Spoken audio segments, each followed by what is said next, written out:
Welcome to the Plant Spirit Podcast on connecting with plant consciousness and the healing wisdom of nature. If you'd like to learn more on how to communicate directly with plants, visit www.learnplantlanguage.com to register for the free workshop. That's www.learnplantlanguage.com. I'm your host, Sara Artemisia, and I am deeply honored and excited to introduce our next guest to the show today. Brandon Gilbert is the founder of Hyperion Herbs, and he's been studying Eastern philosophy since the age of 14.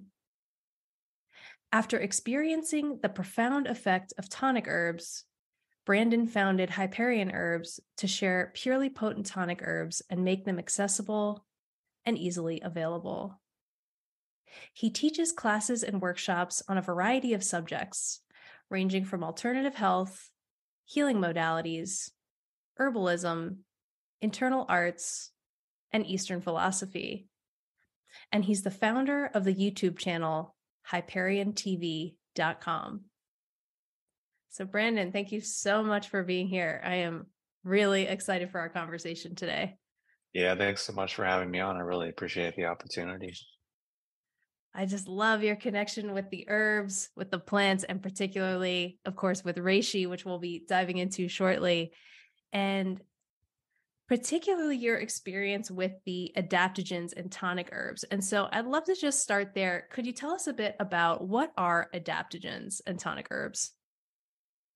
Yeah, absolutely.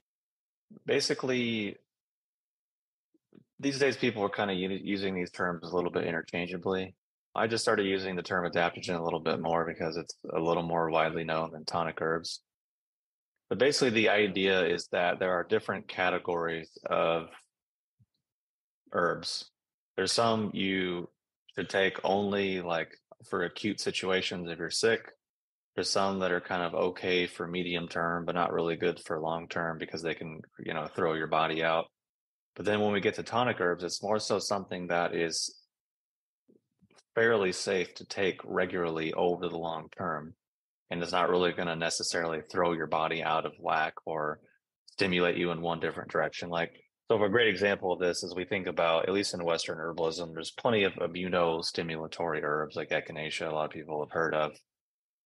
But when we talk about herbs like reishi or cordyceps or chaga, for example, those are different because they work on your immune system, yes, but they're not immunostimulants. They're more immunomodulators or immune system regulators. So rather than just saying, let's hyperstimulate your immune system to deal with a threat or deal with an acute situation, which maybe or maybe not is the best scenario, these herbs are more like, let's modulate and balance out your immune system. So if you have something overactive, like an allergy, let's dial that back. If you have something underactive, like some kind of deficiency, let's kind of bring that up so that your immune system actually over time gets more efficient and effective for doing all the things that it needs to do. And it just learns to stop attacking itself, learns to attack the right things, learns to be able to just be a lot better at what it's trying to do, which for a lot of people is a major, major issue. Like inflammation underlies a lot of issues people are dealing with. Even if we just think about stress, if people are stressed, they're probably inflamed. If people are inflamed, they're probably stressed. They really kind of go hand in hand. So working your immune system and balancing your immune system out is really no small feat. And I think the immune system has a lot more to offer and a lot more interesting things than just not getting sick. Because I think that's how mostly people think about their immune system is, oh, I got a cold or I didn't. When there's really so much more to that in terms of how it affects your psychology, how it affects your emotional state, how it affects your digestion, how it affects your ability to recover from exercise or from injury or so many different things. So that's kind of how I look at tonic herbs. Now, different herbs might work on different functions in the body. Not all of them work on the immune system specifically, but many of them would have a similar kind of effect on different organ systems in the body. And then when we get to adaptogens, I think honestly, just as a caveat, a lot of people overuse that word and apply it to herbs that aren't really adaptogenic. But I tend to not really even engage with it because I'm just happy people were interested in the herbs. And like, well, let's not argue about, you know, using terms correctly. I think there's really actually very few genuine adaptogens. The true genuine adaptogen, in my opinion, is an herb called gynostemma that maybe not a lot of people have heard of, but we can definitely circle back and get into that herb because it's one of my favorites. But basically, an adaptogen is similar to a tonic herb, which is why we can be interchangeable in that it can go into your body and modulate a lot of different functions in your body, whether your immune system or circulatory function or respiratory function or your adrenal function, and basically just kind of modulate the HPA axis. So the hypothalamus, the pituitary, and the adrenals. So really modulate that axis, which in the most simplest terms helps your body adapt to stress more efficiently and effectively, which is where the term adaptogen came from and kind of the most famous application of them, and really where the original research that was done in Russia and China kind of even came up with the term. So that's kind of in a nutshell what adaptogens and tonic herbs are, and why I think they are quite interesting and unique in the herbal world because not a lot of herbs are really in that elite category. Yeah, one of the things I love about adaptogens is so interesting. I'm so fascinated by this is how they really honor and act on what the body needs. And so if the body needs to be upregulated, the adaptogen will honor that. If the body needs to be downregulated, the adaptogen will honor that. And I'd love to hear more about some of your favorite adaptogens. I mean, you mentioned For one. What are sure. some others that you just absolutely love? Yeah, I mean, I think gynostemma is a great one. Holy basil or tulsi is also a great one. Reishi is obviously really, really high up there. I'll say ginseng, but I'll say that with a pretty huge caveat because pretty much anything you can buy that's accessible, I probably wouldn't take or recommend unless it's American. But ginseng is just such a pain in the ass in terms of an herb that it's like I don't even mention it because it's just so far removed from anything accessible. But personally, that's one of my favorites. So yeah, those are some of the great ones. I mean, people call goji berry an adaptogen, but like I don't, it's not really an adaptogen, but it's a great tonic herb and it's a berry, it's a fruit. I think people can even grow them. And I mean, I know people in Portland that grow them in their yard. I've seen it. Actually, it was the old neighborhood I used to live in. I would be on a walk and I was like, wait a minute. These are goji berries. Like someone just had them hanging over their fence. I'm like, this is cool. Good for them. Gisandra is also another great, maybe a little, that one's maybe a bit more adaptogenic than goji, but it's also a little more aggressive because I don't know if you've ever tasted Gisandra, but it's quite aggressive. There's nothing that tastes like that berry. I mean, it legitimately has like five or more flavors all at the same time. Like it's mind blowing. So yeah, those are definitely some of my favorites and ones that I've used the most over the last 15 years. Yeah, I love that about Shizandra too. Yeah, One that you just mentioned though that I want to come back to and really do a deeper dive with is reishi, sure. because this is Absolutely. such an incredible adaptogen. I mean, like we were talking about Right. earlier, it is Yeah. known as the mushroom of immortality.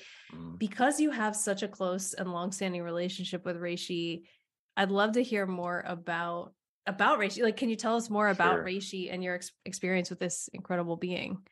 Yeah, absolutely. I mean, it goes back thousands of years in China, for example. I think probably it goes back to where before China was even China, before it was even united as one country, because the first emperor of China had reishi on his like imperial staff, like his scepter had a reishi mushroom on the top of it. So like it might have been important. I mean, the fact that the most important dude in the whole nation has that on his staff and he has it on his robes, like, and it's in the artwork, it's all over. And like there might be something to it. So yeah, there's a whole lot of that. But I think that's really what drew me to it in the first place, is it just struck me as this otherworldly kind of supernatural kind of science fiction sort of character, which I was like, this is more interesting than dandelion, which I love dandelion, don't get me wrong. But I mean it's dandelion. Like it's not it's not like a dynasty based on it. So for me, that's what really pulled me to it, and the fact that it had so many associations with like spiritual cultivation and meditation and all those things.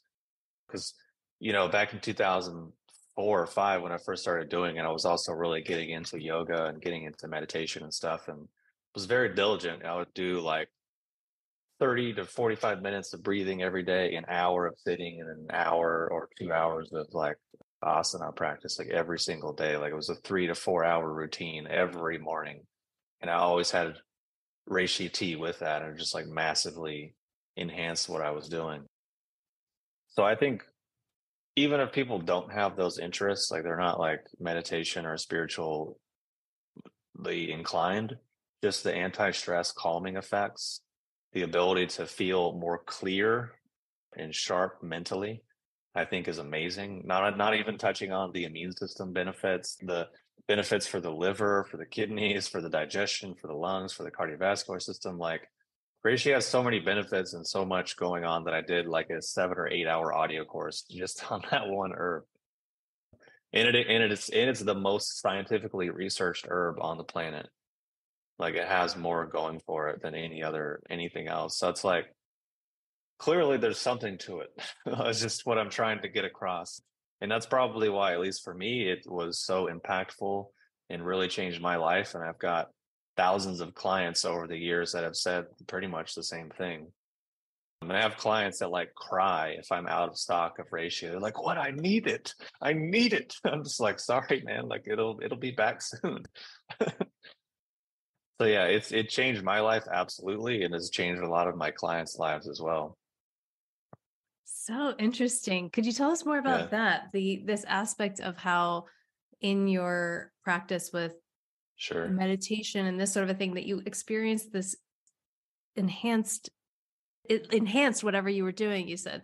How did you Yeah. experience that with reishi? Like what did you feel either in your body, in your energetic field, mentally? Mhm. Like what did you notice about that shift that was occurring when you worked with reishi while you were doing these things?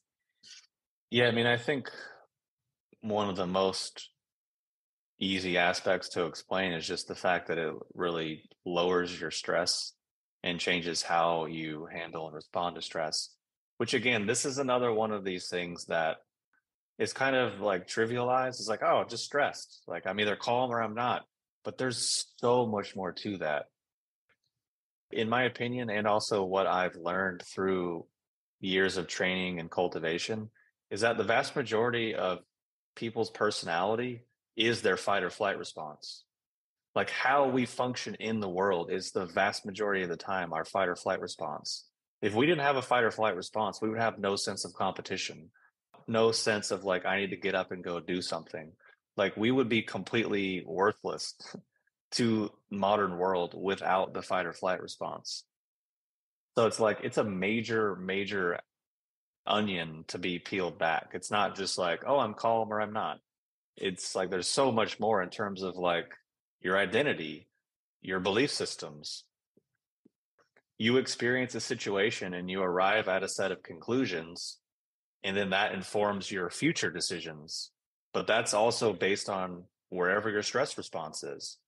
So I'm just trying to point out these examples of like just modulating that one thing can profoundly impact how you live your life, the decisions you make, how you interpret events, how you interpret things people say to you, how you interpret your own thoughts and feelings. Which if you're changing that basic mechanism, you're really working with really some of the core mechanics of your identity, the relationships you're in, the choices you make, the identity you form. And that just goes back to your fight or flight response. Because if you're in an event like that and you experience something negative and your fight or flight response doesn't engage, you're just kind of like, okay, this is not for me. I appreciate the opportunity, but I'm going to be exiting immediately and I wish you the best. But you're not going to carry that forward into the next situation and prejudge everyone else based on something else. So, and that's kind of a lot of our identity, positive and negative. So, at least for me, to circle back to your original question, it kind of puts you in more of a centered, calm place to be able to reflect on these different aspects of your identity, how you arrive at certain conclusions, why you feel that certain way. and not necessarily from a place of trying to. Like, it's not like going to a therapy session and be like, so tell me about your feelings, or like, tell me about this experience. It's just like, it just is put in front of you, and it's apparent to you. It's not like you have to try to do it or strive for it. It's just like, here's the information. And you might be like, ugh, not into that. Or you might be like, okay, I accept. So at least to me, it was a lot of that, which if you're trying to self-reflect or grow or change, then obviously that's going to be an important thing, especially when we talk about health problems, because so much of health is just psychological, whether it's digestive issues, circulatory issues, autoimmune system stuff. Like, it's all, a lot of that just comes back to like your fight or flight response and how you show up in relationships and how you can actually process and digest food. But if you can, if you're going to arrive at a more centered and neutral place, then that's going to like really have a huge impact on your life, which is like, for example, I put out a video a week ago. It was called The Boring Truth of How I Stayed Healthy During the Pandemic. Because people would ask me like, are you following this doctor? Are you following that doctor? Are you following this thing and this protocol and this supplement and all these different things? And I'm like, I'm literally not doing any of those things, and I'm not worrying about it or paying attention to it at all. I'm doing exactly what I was doing before. Like, I didn't change anything, because I was just, doing basic health things, exercising, sleep, whatever, and taking tonic herbs that were already making my immune system strong for the last 12 years. So it's like, I didn't really need to pivot because I was kind of already in a good position. And I'm like, going to extremes sometimes is necessary, but as like a health strategy or as like a lifestyle choice is not great. Like, it's not a great way to live your life. People ask me like, how can I have more energy? I'm like, relax. Stop trying to have more energy, and I guarantee you'll probably have more energy. Which leads me to a funny anecdote about reishi. People will take it and be like, this isn't for me. I feel depressed. I feel very lethargic and tired. I was like, no, you're probably just not stressed. Your stress level just came down a little bit. And because you're used to functioning at such a high level, any adjustment below that to your mind feels like such a step down. But I'm like, you're just closer to neutral. You're not depressed. You're not like tired. You're just less stressed. So yeah, that's kind of a long-winded way. I try to come at it from a different angles and try to illustrate the ways in which it really impacted me, and also really like turned parts of my brain on and increased my intelligence and my creativity. Because if you're operating more from that place, like creativity, at least for me back then, it was almost annoying.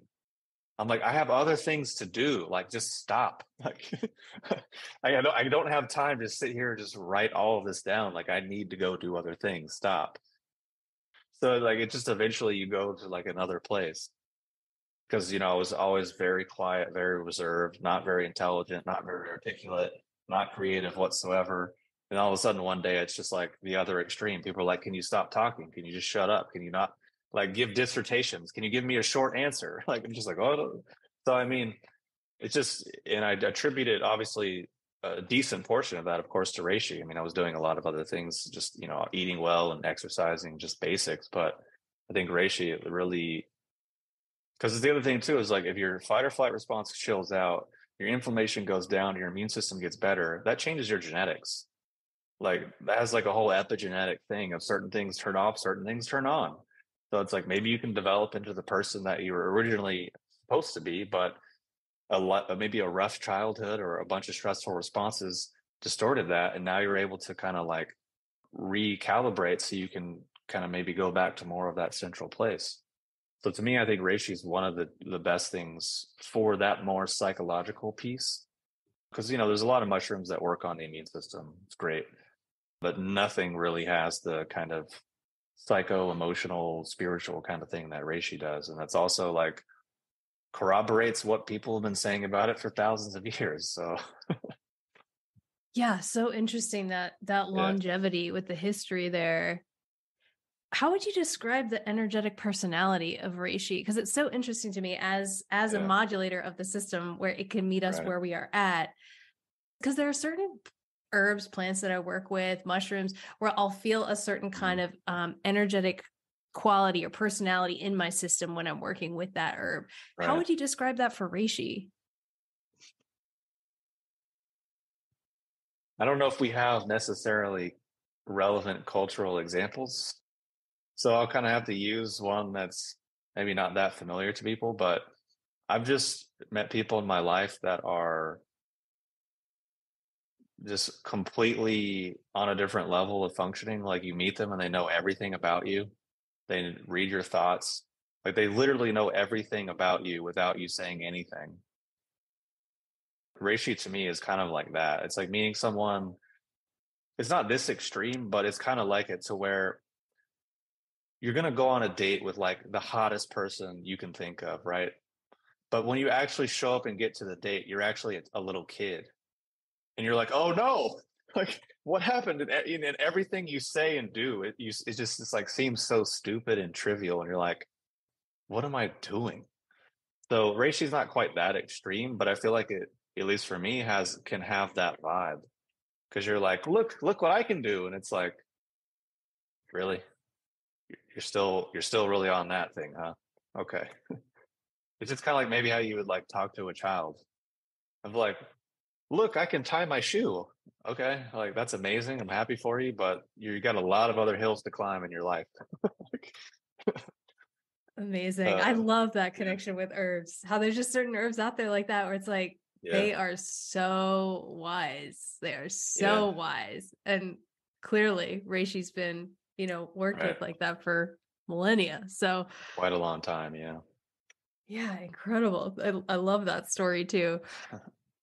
I'd love to hear too more about your experience with reishi in its natural state. Like, do you have right. any stories, or could you tell us a story about connecting with reishi in nature and maybe how that influenced your journey?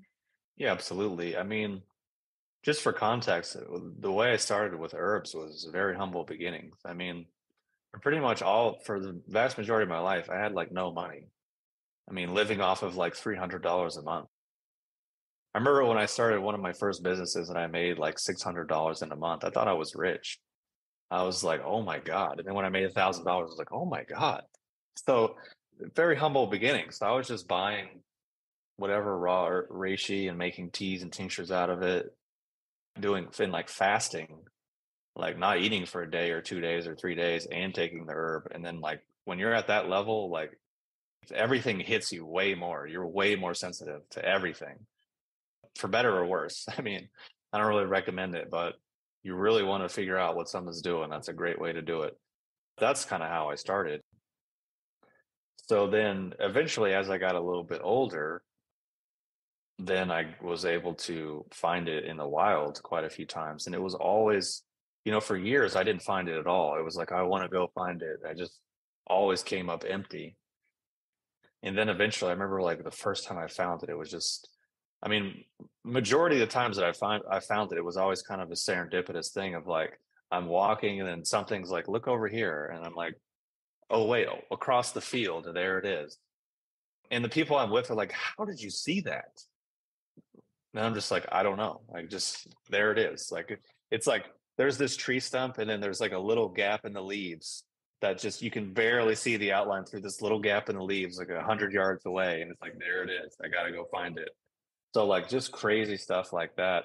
And then eventually I got to kind of know its pattern, be like, okay, it's going to be in this kind of environment or in this kind of angle. And so then once I dialed into that and figured out the actual kind of like the window, the harvest window, and I kind of was able to find it a lot more easily. So I'm like, all right, no, I know where you hide. Kind of one of those things. And then actually a few years ago, I was walking in Forest Park in Portland, which is like, the largest urban park in the city. And I was walking on this trail, and then on the right side of the trail was kind of like a big hill, like that went up, right? And then there was a tree that was fallen that had like fallen down the hill, but it was a pretty big tree. For whatever reason, me and my friend went off the trail and just walked up the tree. No idea why. Like it's just so random. It's nothing. And then all of a sudden, as we're turning around to walk back down the tree, look down the right side of the tree, and there's like reishi for days. And I'm just like, dude, what? Like, we're in Forest Park. And we just went up this random tree for no reason. And then we looked down and just barely happened to like glance down on the right side and see it through the gap of the leaves. And like, oh, there it is. So we harvested it there. So, I mean, so many crazy stories like that. And I remember some of the first times of finding it and like making tea out of it, taking it home. It's just such a rewarding, like, oh, I went and I found this.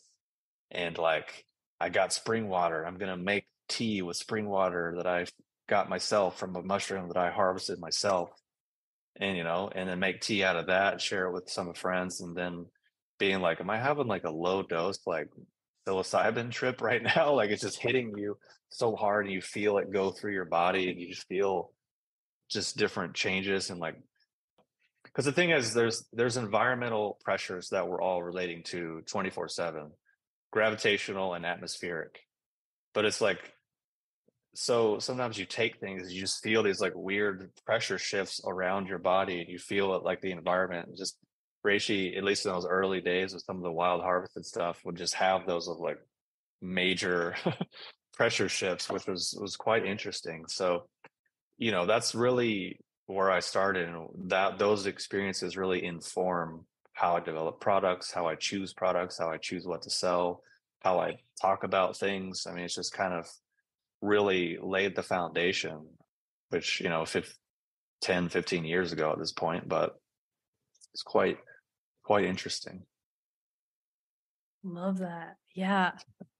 And so powerful to connect with reishi in its natural state. I love that story of connecting with it just in your backyard there in Portland. And I'm curious, in your experience, why is it important to really know plants and mushrooms in their natural state if we're working with them as medicine? I mean, I feel like in some ways it's like getting to know a person. I mean, at least, in modern times, it's common for people to sleep with strangers. Never really been my style or never really made a lot of sense to me, but people do it. And I think, at least from what I've heard from people, it's typically not the best experience. Typically, someone and have comfort with and rapport tends to have a better experience. You feel more comfortable and whatever. So I feel like it's kind of similar with plants. Like you really need to kind of get to know. I mean, it depends. If we're just talking about someone who's like, I'm really busy. I just need to take something to fix, like help my immune system. It's like, cool, don't worry about it. Just, we did all the hard work for you. Just like, here's the thing. Just take it. It's fine. But I mean, if people are like really wanting to go deep and really wanting to like go on that side of things, I think is quite important, especially if they have the luxury of time to be able to do that. And I think especially in the modern age, it's everything is so mental and everything is such a stress on our nervous system.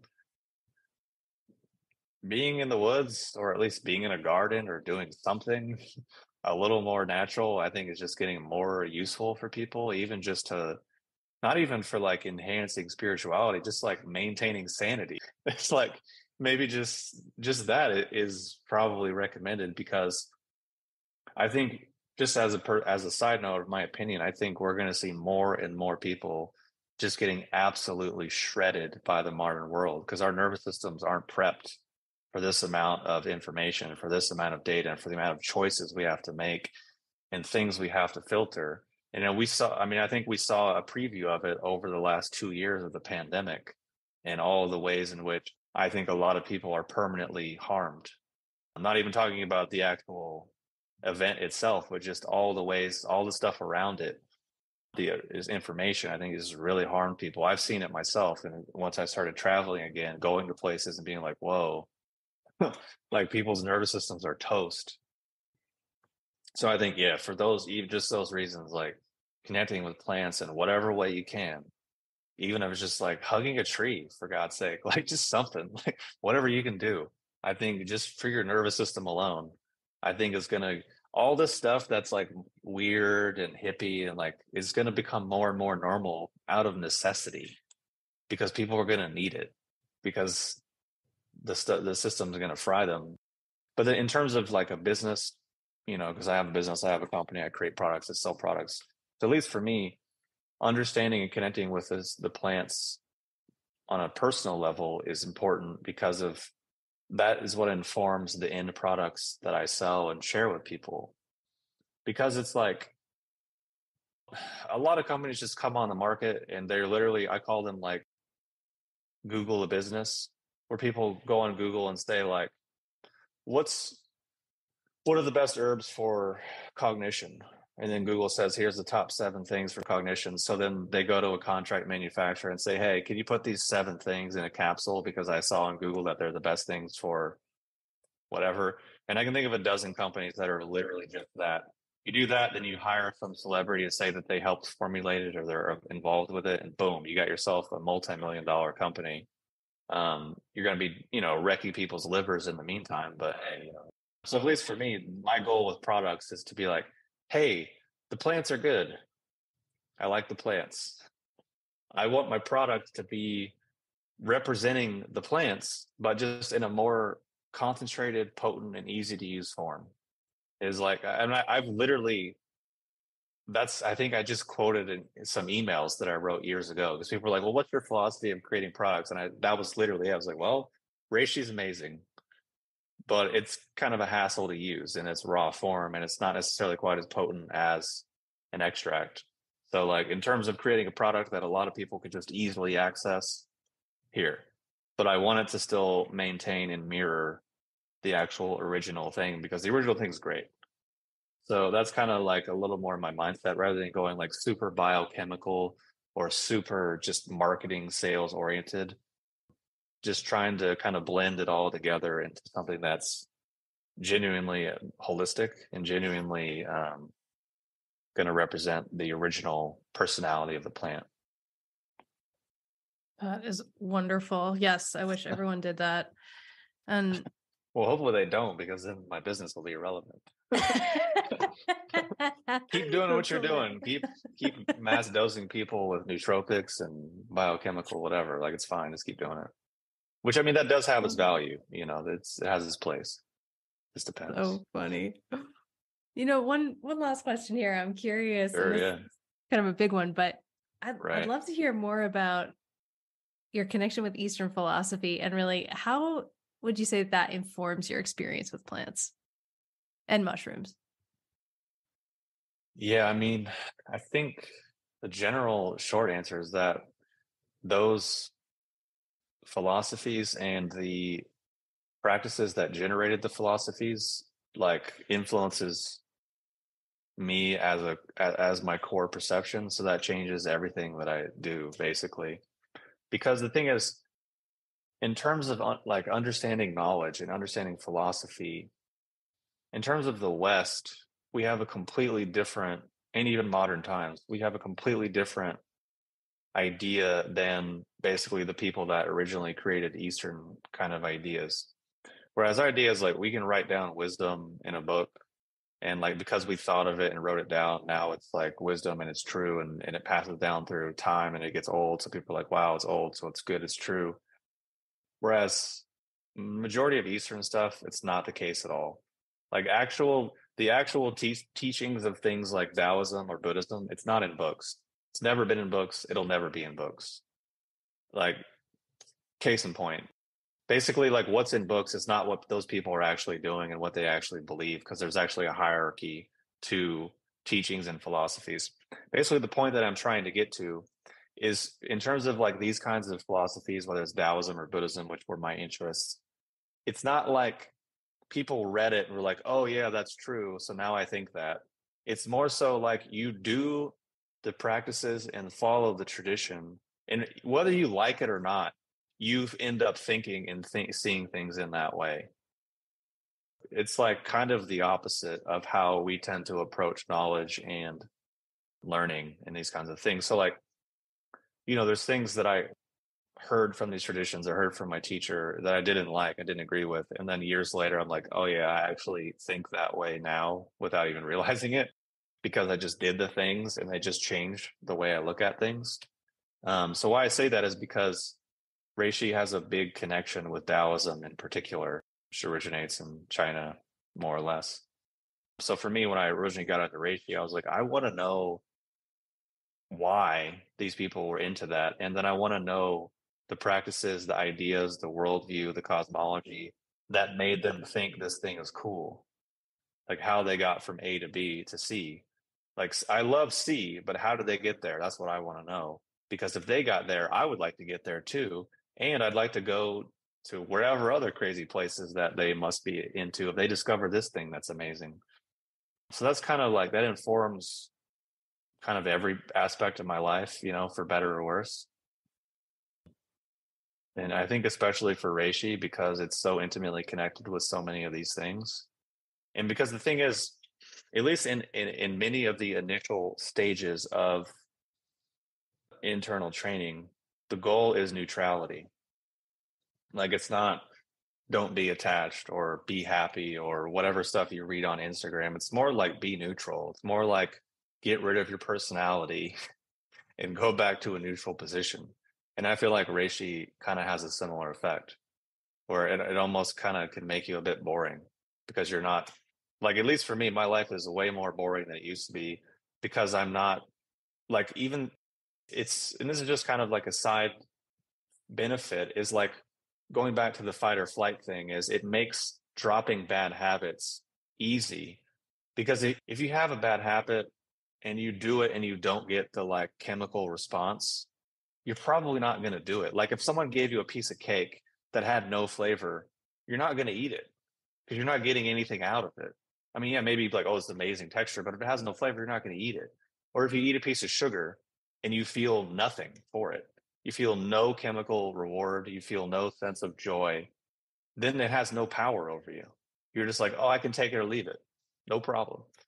So at least for me, just kind of tying this all together, like at least for the initial stages of Eastern training, it's basically get you back to that neutral place. So your fight or flight response is actually turned off, which kind of makes you kind of boring. And then Reishi is kind of like saying, hey, let's get back to this neutral position as well. So you can just kind of chill out and see things a little more clearly and try to be a little more centered and not so extreme in your emotional reactions and your opinions and your views and your thoughts, because that's really where to be honest, that's where disease is. Disease is on the extremes, typically. Like when I see people that have really extreme opinions, they never strike me as healthy. I never look at them and be like, they look extremely comfortable and at ease and really, really feeling good in their body. Like I've never come across that. And the same thing, I've never seen someone in the throes of an emotional reaction. I've never been like, they look very comfortable. They look very at ease. Like it's the opposite. So I think Reishi tries to pull people to that, which is not to say you can't have emotional things, you can't enjoy things. I look at it, it's like, those like kind of like toys, and they also have like these boxing things where you punch them and they have like a big weight at the bottom. So you hit it and it just always bounces back to center. Basically, it's like, I think it can help stabilize that mechanism towards like, okay, you get angry, but you just get pulled right back to center. It doesn't linger for 3 days or a week or 30 years. You get sad, you just get pulled back to center. And so it kind of stimulates that response, which I think is really what we need, because having emotions is cool. Having the same emotion every day for 30 years means you're probably going to be sick ultimately. So that's kind of, I think, how it all kind of ties together, at least in my experience. Amazing. Well, thank you so much for sharing that. And yeah, Reishi, the ultimate neutralizer. It sounds like just incredible. In a way, yeah. I mean, but also should say as a caveat, it doesn't affect everyone in that way. I've noticed that over the years. Some people, it kind of just gives them GI issues and that's it. But from what I've seen, it's also people that maybe don't really want to progress or grow or have any sense of wanting to, like, I can just think of in terms of like previous girlfriends where I'm like, I can think of the ones that really liked it and like they were, a bit more open-minded, and I can think of the ones that were more rigid and they were like took it and just got like loose bowels. So I mean that's a pretty small, unscientific sample size, but that's hilarious. It's kind of what I've seen. I mean, to me, that also speaks to that aspect of the individual relationship, right? That when we're working with herbs, when we're working with plants, medicinal mushrooms, it's that individual relationship. It's so important. And so we need to work with these medicines and see what really Yeah, works for us, what really works for our system. So exactly. Yeah, everyone's a little different, and you got to find the thing that really, jives with you. so tell us, Brandon, how can people find out more about you and your work? For sure, yeah. If people would prefer to hear me wax on unpoetically for many more hours, they can check out my YouTube channel where I have like 700 videos, no joke. It's like 700 now, but I've deleted hundreds over the years because they were like so old. Because the videos go back to like 2009, which is kind of embarrassing. So just caveat, like be nice. But yeah, so I have lots of content there about tonic herbs, reishi, Eastern philosophy, social issues, just randomly. Most of it's pretty boring. I mean, you can all sum it up to like be more neutral, don't be extreme. That's like basically every video, like just another way of saying like, hey, maybe just relax. So definitely they can check me out at Hyperion TV there, and then HyperionHerbs.com is my website where I have, all my products on there. And then if people have questions about anything or want recommendations or want to know anything more about any of the different herbs, definitely send an email through there. I do all of my own emails and customer service, so I'll get back to people usually within a day and try to be as helpful as I can. And honestly, even if I can't help them or if I don't think what I have will help them, I'll refer people, because I actually do that a lot, which I think confuses people because they'll be like, hi, I have these conditions. Which of your products should I buy? And I'm like, none of them. don't don't buy any of them. I don't think it'll really help you. Here's what I think might be better. And they're kind of like, but what if I want to buy this one? And I'm just like doubling down, like, I mean, you can, but yeah, that's where people can find me. And yeah, I appreciate the opportunity to come on here, and hopefully people have found some value in many of the anecdotes and tangents that I've gone on. So yeah. Well, thanks so much for joining us today, Brandon. Just so great to connect and hear more about your experience and learn more about reishi. Thank you so much. Yeah, absolutely. A lot of fun. And thanks so much for listening and joining us today on the Plant Spirit Podcast. I hope you enjoyed it, and please follow to subscribe, leave a review, and look forward to seeing you on the next episode.